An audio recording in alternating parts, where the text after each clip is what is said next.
So Big Boss Malayalam season 6 അപ്ഡേറ്റുകളിലേക്ക് പോകാം. അപ്പോൾ ഈ ഒരാഴ്ച എവിക്റ്റ് ആയിരിക്കുന്നത് നമ്മുടെ റസ്മിനാണ്. 100% കൺഫേം ആയിട്ടുള്ള സോഴ്സിൽ നിന്ന് ലഭിച്ചിരിക്കുന്ന വിവരങ്ങൾ തന്നെയാണ്. അപ്പം കഴിഞ്ഞ ഒരാഴ്ച നമുക്കറിയാം 10ാമത്തെ ആഴ്ച എവിക്ഷൻ നടന്നിരുന്നില്ല. ലാലേട്ടൻ്റെ ബർത്ത്ഡേ പ്രമാണിച്ച് സാറ്റർഡേ സൺഡേ എപ്പിസോഡുകൾ ചൊവ്വ ബുധൻ ദിവസങ്ങളിലേക്ക് മാറ്റിവെച്ചിരുന്നു. അതുകൊണ്ട് തന്നെ ആ ഒരു ലാസ്റ്റ് വീക്കിലെ നോമിനേഷനിലുണ്ടായിരുന്നവരുടെ എവിക്ഷൻ ഈ ഒരു ദിവസങ്ങളിലായിരിക്കും നടക്കുന്നത്. അപ്പം ഇന്നത്തെ എപ്പിസോഡിൽ എവിക്ഷൻ കാണിക്കത്തില്ല. എവിക്ഷൻ നാളത്തെ എപ്പിസോഡിലായിരിക്കും കാണിക്കുന്നത്. ഇന്നത്തെ എപ്പിസോഡിൽ ലാലേട്ടൻ്റെ ബർത്ത്ഡേയുമായി പ്രമാണിച്ച് അതുമായി ബന്ധപ്പെട്ടിട്ടുള്ള പ്രോഗ്രാമുകളും നമ്മുടെ കണ്ടസ്റ്റൻസിൻ്റെ പരിപാടികളും അതുപോലെ തന്നെ ഏഷ്യാനെറ്റിൻ്റെ സൈഡിൽ നിന്നുണ്ടാകുന്ന പ്രോഗ്രാമുകളും കാര്യങ്ങളും ഒക്കെ തന്നെയായിരിക്കും ഇന്നത്തെ എപ്പിസോഡിൽ ടെലികാസ്റ്റ് ചെയ്യുന്നത്. അതിനപ്പുറം ഒരു എവിക്ഷനോ കാര്യങ്ങളോ ഉണ്ടായിരിക്കുന്നതല്ല. നാളത്തെ എപ്പിസോഡിലായിരിക്കും റസ്മിൻ്റെ എവിക്ഷൻ കാണിക്കുന്നത്. അതുപോലെ തന്നെ റസ്മിന് പുറമെ മറ്റൊരാൾ കൂടി ഉണ്ടോ, ഡബിൾ എവിക്ഷൻ ആണോ അതോ ട്രിപ്പിൾ എവിക്ഷൻ ആണോ അതോ സിംഗിൾ എവിക്ഷൻ മാത്രമോ ഉള്ളോ എന്നതിനെക്കുറിച്ചൊരു വ്യക്തതയില്ല.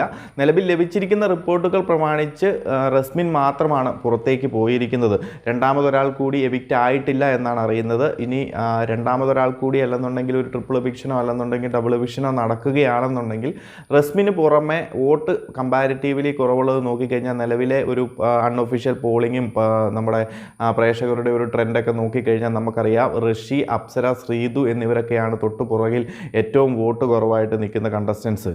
അപ്പം ഇവരിൽ ആരെങ്കിലും ഒരാളായിരിക്കും രണ്ടാമത് ഒരു സെക്കൻഡ് ഡിവിഷൻ വന്നു കഴിഞ്ഞ് കഴിഞ്ഞാൽ റസ്മിൻ്റെ കൂടെ പുറത്തേക്ക് പോകുന്നത്. നിലവിൽ ലഭിച്ചിരിക്കുന്ന റിപ്പോർട്ടുകൾ പ്രകാരം റസ്മിൻ മാത്രമാണ് ഔട്ടായിരിക്കുന്നത്. ഇനി ബിഗ് ബോസിൻ്റെ പ്ലാൻ എന്താണെന്ന് അറിയില്ല. കാരണം ഈ ഒരു ആഴ്ച ഏകദേശം മിഡായി കഴിഞ്ഞു. അപ്പം കഴിഞ്ഞ ആഴ്ചത്തിലെ എവിഷൻ നടക്കേണ്ട ആൾക്കാരുടെയാണ് നടത്തിക്കൊണ്ട് പോകുന്നത്. അപ്പോൾ ഈ ഒരാഴ്ചത്തെ എവിഷൻ എന്ത് ചെയ്യും? ഈ ഒരാഴ്ച എവിഷൻ ക്യാൻസൽ ആകുമോ അതോ ഈ ഒരാഴ്ച ഉണ്ടായിരുന്നവരുടെ അത്രയും നോമിനേഷൻസ് തന്നെ വീണ്ടും കണ്ടിന്യൂ ചെയ്തിട്ട് ഈ വരുന്ന സാറ്റർഡേ സൺഡേ എപ്പിസോഡുകളിൽ ഒന്നോ രണ്ടോ ആൾക്കാരെ പുറത്തേക്ക് ആക്കാനാണോ ബിഗ് ബോസിൻ്റെ പ്ലാൻ എന്നറിയില്ല. എന്തായാലും അത് വളരെ മോശമാണെന്നാണ് എനിക്ക് പറയാനുള്ളത്. കാരണം കഴിഞ്ഞ ആഴ്ചത്തെ നോമിനേഷൻ വീണ്ടും കണ്ടിന്യൂ ചെയ്യുമ്പം കഴിഞ്ഞ ആഴ്ച നോമിനേഷനിൽ വരാത്ത കുറച്ച് പേരെ എസ്കേപ്പ് ആവും. അതും ബിഗ് ബോസിന് വേണ്ടപ്പെട്ട പലരും അതിനുള്ളിലുണ്ട്. ഏകദേശം നമുക്കറിയാം നോറ കഴിഞ്ഞ ആഴ്ചയും രക്ഷപ്പെട്ടു, ഈ ആഴ്ചയും രക്ഷപ്പെട്ടു. അങ്ങനെയാണെന്നുണ്ടെങ്കിൽ അപ്പോൾ അവരെ മാക്സിമം ടോപ്പ് 5ലേക്ക് എത്തിക്കാൻ അല്ലെന്നുണ്ടെങ്കിൽ മാക്സിമം വീക്ക് അവിടെ നിർത്താനുള്ള ഒരു ശ്രമമാണോ ലാലേട്ടൻ്റെ ഒരു ബർത്ത്ഡേ പ്രമാണിച്ച് നടത്തിയത് എന്ന് എനിക്കൊരു സംശയമുണ്ട് ഈ ഒരു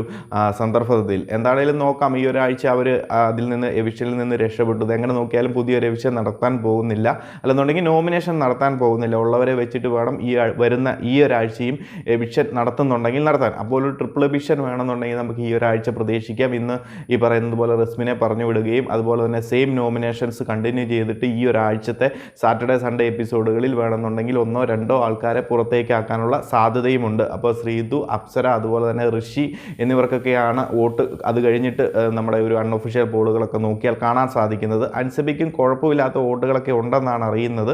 അപ്പോൾ നമുക്ക് നോക്കാം. റസ്മിൻ അപ്പോൾ ഈ ഒരു 10ാമത്തെ ആഴ്ചയിലെ നോമിനേഷൻ അല്ലെങ്കിൽ ഈ ഒരു 11ാമത്തെ ആഴ്ചയിൽ ബിഗ് ബോസ് ഹൗസിനോട് വിട പറഞ്ഞിരിക്കുകയാണ്. അപ്പോൾ കൂടുതൽ അപ്ഡേറ്റുകളുമായി മറ്റൊരു വീഡിയോയിൽ കാണാം.